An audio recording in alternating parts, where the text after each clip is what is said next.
So, welcome to the class.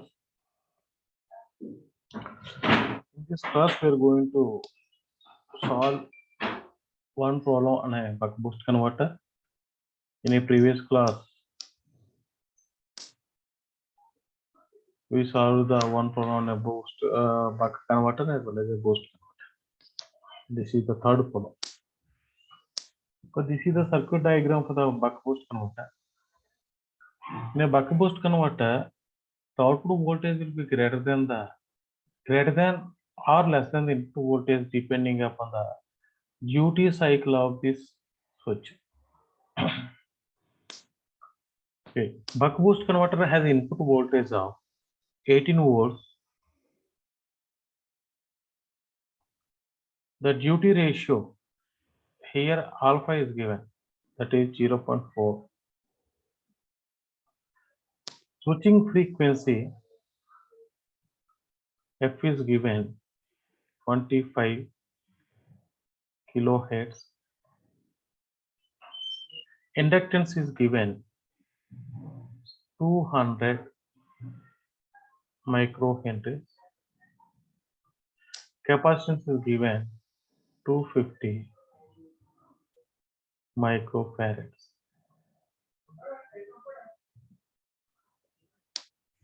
And average load current is given 2 amperes. Calculate the average output voltage. First, let me take the average output voltage. Okay.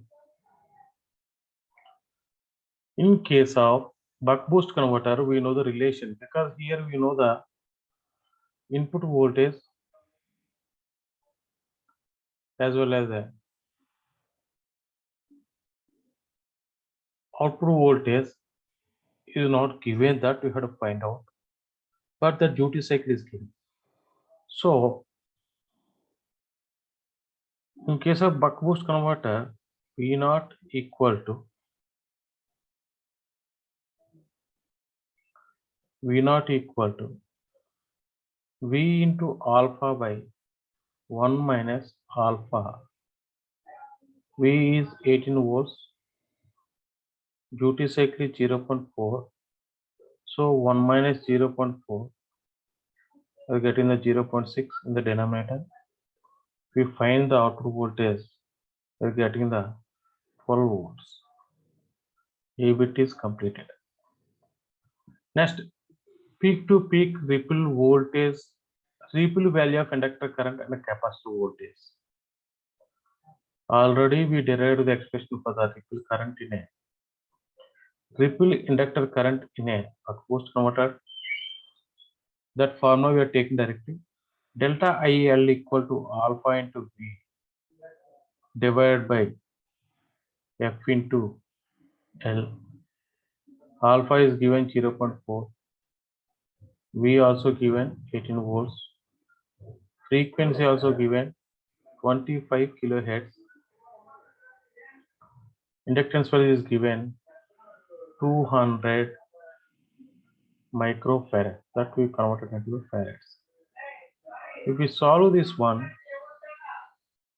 we are getting the ripple in inductor current 1.44 amperes. In the same manner, ripple in output voltage, nothing but capacitor voltage, that is equal to, so we know already one more formula, alpha into I naught divided by F into C. See here why you have taken the I naught means the I naught value is given in the problem. You can take it directly. V naught is not given. That's why you have taken I naught. So alpha value is given 0.4. I naught is given 2 amperes.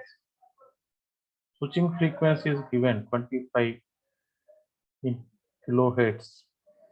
Capacitance value is given 250 into 10 to the power of minus 6. We solve this one.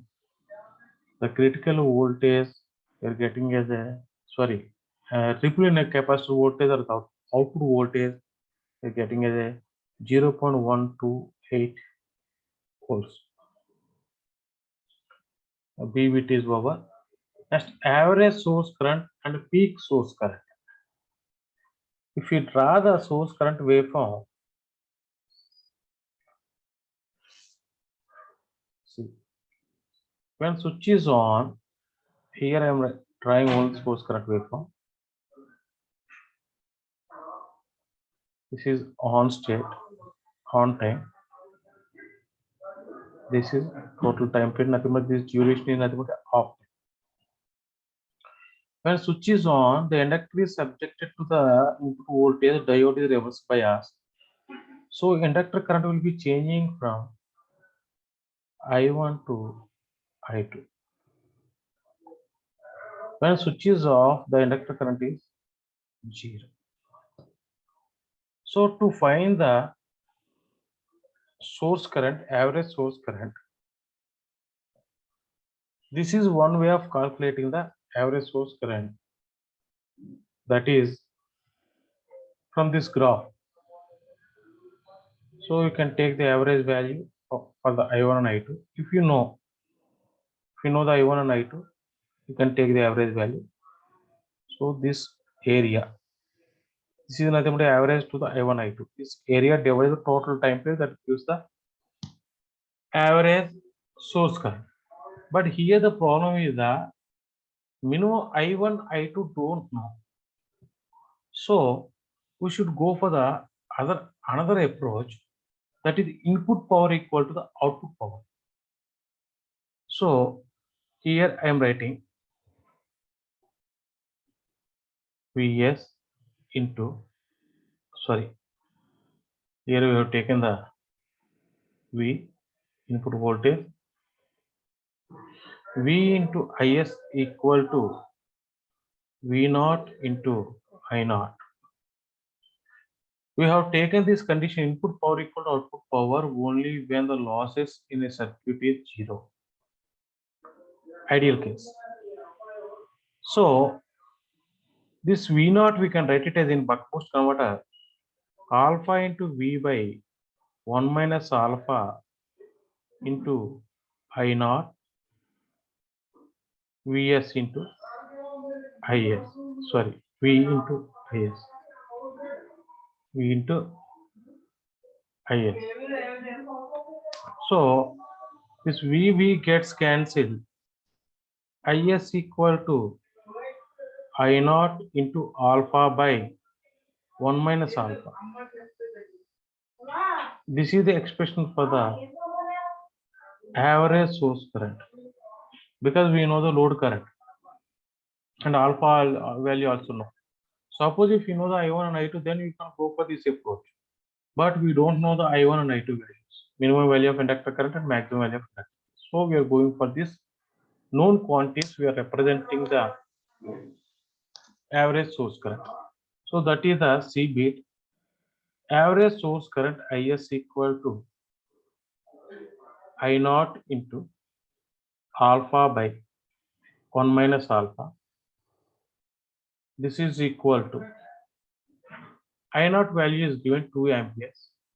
In the problem it is given 2 amperes into 0.4 divided by 1 minus 0.4, denominator becomes 0.6.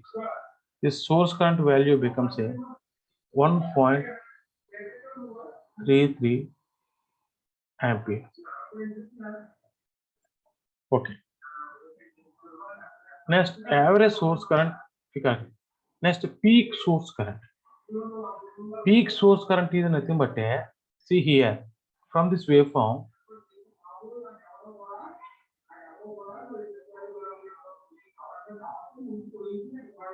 this is the ripple current, I2 minus I1. This is the average source current, Is. This one, average source current. We know this quantity. For this quantity, you have to add the delta I by 2. Delta IL, sorry, delta IL by 2. So, peak source current that we are representing as a ISP, peak source current equal to Is plus delta IL by 2. Already so we know the source current 1.33 amperes plus 1.44 divided by 2. We're getting the peak source current equal to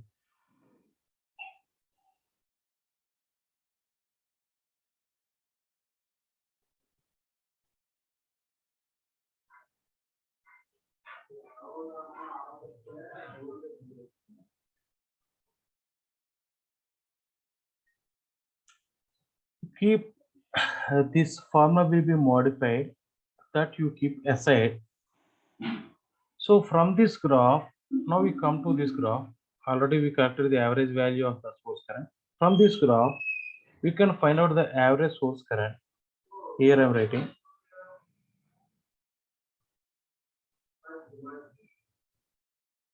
IS equal to, from this graph, I1 plus I2 by 2 into T on divided by total time period. This is nothing but I1 plus I2 by 2 is nothing but average inductor current. So IL into alpha. This is IS. Already we calculated the value of IS. We know the value of alpha. So IL equal to average inductor current equal to 1.33 divided by 0.4. We are getting the value of inductor current. We are getting the inductor current. So how much you are getting the inductor current means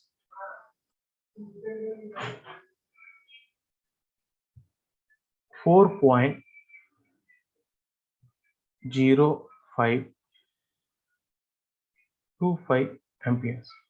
I have to cross check it. Now this peak current, because we wanted to find out how much is the peak source current. So this is not, this is IL. This is the not IS. IL. So IL peak source current equal to IL plus delta IL by 2. So this IL value becomes a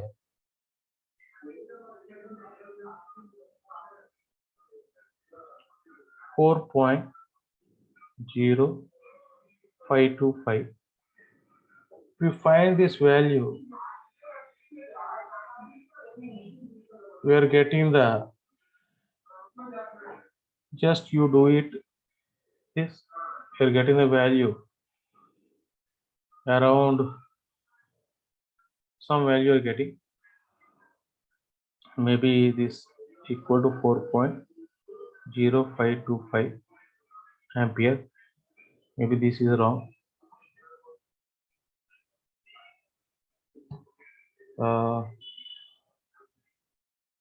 Oh, in this manner, this value you have to take here.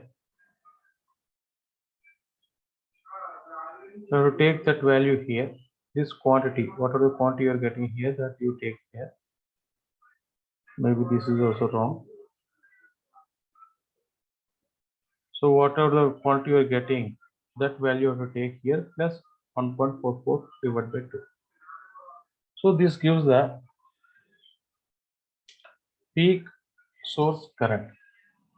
Next, maximum switching voltage, that is the last D. The maximum switching voltage D, this is the polarity of the voltage across the switch. Apply the KVL in this case. So the maximum switching voltage equal to V input voltage V plus V naught. Apply the KVL in that too. We are getting the 18 plus. Already we calculated the load voltage for -30 volts.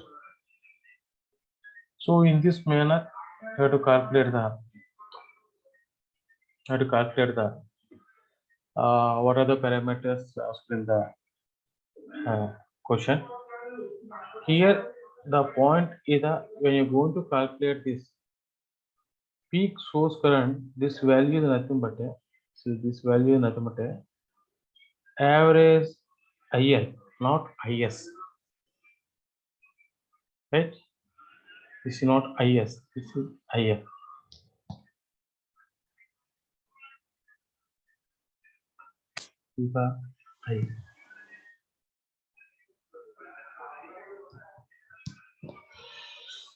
Okay. Thank you very much for your attention. Don't confuse numerical and try to solve this problem. Thank you very much for your attention.